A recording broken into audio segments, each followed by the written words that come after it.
દાદા ભગવાનના જ્ઞાન મુજબ સંસારમાં દુનિયામાં સુખી થવાના મુખ્ય વિચારો। જે દાદા ભગવાને સંસારમાં રહીને પણ સુખ અને શાંતિ કેવી રીતે મેળવી શકાય તેના સરળ અને ઊંડા વિચારો આપ્યા છે।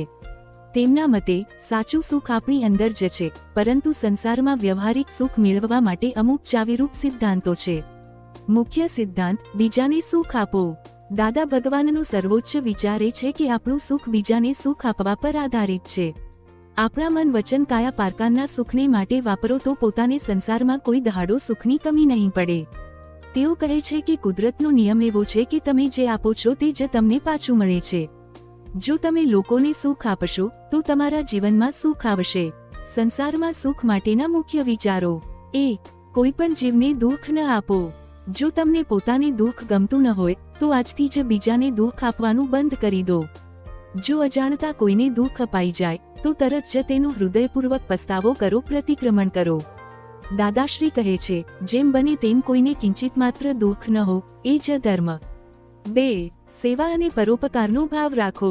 જ્યાં સુધી આત્મજ્ઞાન પ્રાપ્ત ન થાય ત્યાં સુધી સેવા અને પરોપકારના માર્ગે ચાલવાથી જીવનમાં સુખ અને શાંતિ સ્થાપિત થાય છે। પોતાની શક્તિઓનો ઉપયોગ બીજાના દુઃખ ઘટાડવામાં કરવો। આનાથી કુદરત તમને સાંસારિક સુખ આપે છે। 3. કર્મના સિદ્ધાંતને સમજો। જીવનમાં જે પણ સુખ કે દુઃખ આવે છે તે આપણા પોતાના જ પુણ્ય અને પાપ કર્મોનું ફળ છે। જ્યારે આ સમજણ દૃઢ થાય છે ત્યારે કોઈને દોષ દેવાનું બંધ થઈ જાય છે અને મન શાંત રહે છે। જે થયું તે ન્યાય છે, whatever has happened is justice, આ સ્વીકાર ભાવ સુખ લાવે છે।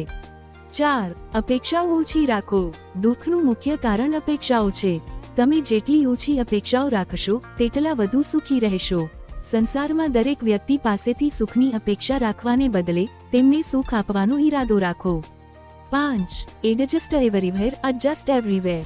દાદા ભગવાનનું એક મુખ્ય સૂત્ર છે એડજસ્ટ એવરીવેર। સંસારમાં અલગ અલગ પ્રકૃતિના લોકો સાથે રહેવાનું આવે છે।